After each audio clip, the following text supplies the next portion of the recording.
Definitely panic mode na talaga itong kampo ni nila Alan Peter Cayetano, nila Pia Cayetano at mga minority senators. They are also afraid dito sa paggawa ng Blue Ribbon Committee hearing. Takot na takot sila na matuloy itong hearing ng Blue Ribbon. Siguro alam na nila na malakas ang ebidensya ni Senator Ping Lacson, kung saan no less than the brother of Alan Peter Cayetano na si Lino Cayetano ang willing mag-testify laban sa kapatid niya dyan sa Blue Ribbon Committee. At this matter was already relayed by Ping Lacson to the Blue Ribbon Committee Chair na si Erwin Tulfo. Kaya sabi ni Erwin Tulfo, ayan, na gumagamit ng combined pressure at pakiusap itong sila Alan Peter Cayetano, sila Pia Cayetano, sila Amy Marcos, sila Loren Legarda at iba pang members ng minority bloc, pinapakiusapan or pinipressure itong si Erwin Tulfo na wag na, please, wag mo nang ituloy itong Blue Ribbon Committee hearing. At sabi pa nila na siguro natatakot ang mga ito na hindi lang malimit dito. Kung nasimulan na itong Blue Ribbon Committee hearing, hindi lang malimit ito sa kaso ni Alan Peter Cayetano, baka pati yung questionable projects, questionable flood control projects or mga ghost projects nila Loren Legarda, mga insertions ni Loren Legarda, mga insertions ni Bongo na 'di ba yung sa leak ng report ng DBM leak last year, it showed na itong si Cheese nakakuha ng 6 to 8 billion, si Joel Villanueva 12 billion at si Bongo.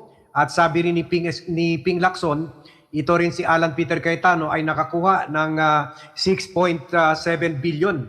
Pero ngayon, the latest figure base sa research ni Ping Lacson ay umabot na ito from 2018 up to 2025 ay umaabot na ito ng 10.4 billion. 10.4 billion. So, kaya ngayon panic mode na kasi 'di ba ang lakas-lakas ng ebidensya ni Ping na kumpiyansa siya na kahit hindi na siya makalap ng dagdag ng ebidensya sa Blue Ribbon Committee hearing at dinerecho na niya ito sa Office of the Ombudsman. Ganon kakumpiyansa si Ping kasi nakita na talaga niya may mga projects na either ghost projects na double funded, yung mga illegally reclaimed area, doon ginawa yung mga slope protection project. Ganon, ang daming katiwalian nakita ni Ping Lacson dito sa project ni Alan Peter Cayetano. Kaya natatakot rin yung ibang miyembro ng minority group. Baka pati project nila masilipan. Kaya ngayon, nakikiusap na sila. So dito sa interview ni Erwin Tulfo na chairperson ng Committee on Blue Ribbon Committee, sinasabi niya baka hindi na nila ipepursue yung kaso ni Ping Lacson laban kay Alan Peter Cayetano. Pero sabi niya, kung talagang desidido itong si Lino Cayetano na kapatid ni Alan at ni Pia mag-testify, then wala silang choice kundi isa lang rin itong project ni Alan Peter Cayetano sa Blue Ribbon Committee hearing. So panoorin natin itong interview and we thank the Manila Times for this video. Campaign sa Ombudsman tungkol dun sa ghost projects anomaly sa Taguig. Sabihin po ba sir, hindi na yan tatalakay ng Blue Ribbon? Pag meron pong ibang mga kaso na may mga kababayan tayo isasampa laban sa ilang mga opisyal, we will entertain. Yung kay Senator Ping po, choice niya po yun. Alam nga ba naman, agawin po namin sa Ombudsman, nasa Ombudsman na po yun. So, hindi mo kami pagkailaman po namin. Yung kay Senator Ping siguro, baka nagmamadali siya, kaya gusto niya diretsuhin po sa Ombudsman. Pero, Ito pakiusap ko, kung meron po kayong nalalaman na government officials ako nasabi ko, not only sa flood control, pati mga infrastructure projects po, mga government agencies, pwede mo ninyo i-report po sa amin and we're open. Pero tuloy-tuloy po, kung meron pong may mga ika na other officials po nasabi po dyan, willing po kami imbestigahan mo natin. Kailan po yung next? Actually, tinitignan ho namin next week. Hindi kailangan ko i-formalize dito sa floor yung mga membership. So next week na ha, next week na masisimulan. Initially, sinabi niya na baka hindi na isasalang yung projects ni Alan Peter Cayetano. Pero nung tinanong, hindi ba willing si Lino Cayetano mag-testify? So sabi niya, kung willing si Ping na kahit nag-submit na siya sa ombudsman, gusto pa rin niya ipatestify dito si Lino Cayetano at ilabas dito yung mga dokumento sa katiwalian sa project ni Alan Peter Cayetano, then ikuha namin yan, isasalang namin yan sa Blue Ribbon Committee investigation na magsisimula na next week. With that, natutuloy pa ba yung pagpunta dito ni former Mayor Lino Cayetano? Kasi di ba isa siya sa mga nakikita mag-testify? I don't know kung ano pag-uusap nila ni Sen. Lacson, pero initially sinasabi ni Sen. Lacson na mag-testify daw. Pero what I heard is willing, he has documents na pwedeng sumili po sa Blue Ribbon. Pati nga po yung dating mayor po ng Taguig, may mga documents nito nga sa sumili. So, we will entertain that. So, mag-uusap na lang kami ni Senator Lacson po ano ba tayo. So yun, mag-uusap sila ni Ping. Kasi itong si Lino Cayetano, hindi lang ito kapatid ni Alan. Mayor talaga ito, ex-mayor ito. Yun lang, nag-away-away na sila dahil sa pagka-politically greedy ito si Alan Peter Cayetano. Pinatagbo ba naman yung asawa niya, kalaban dito sa kapatid niya at siyempre natalo yung kapatid niya.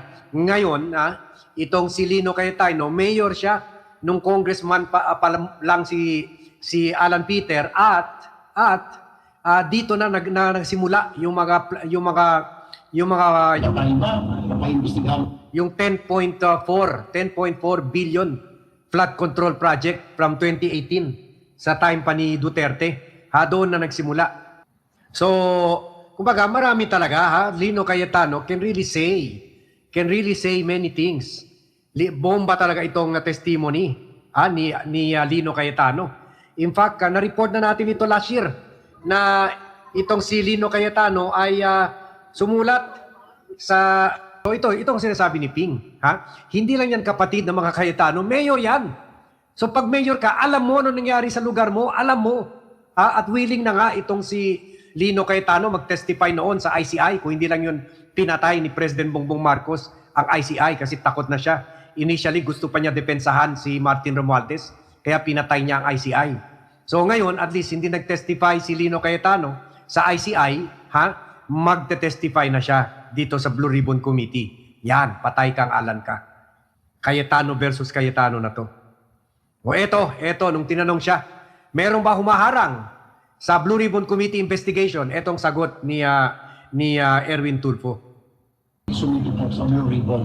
Pati nga po yung dating mayor po ng Taguig, may mga documents nito nga sa sumili. So, we will entertain that. So, mag-uusap na lang kami ni Senator Lacson po ano ba talaga ipatayin ba, pa-imbestigahan. Open naman po kami pa-imbestigahan. Wala naman yung attempts na harangan yung Blue Ribbon investigation.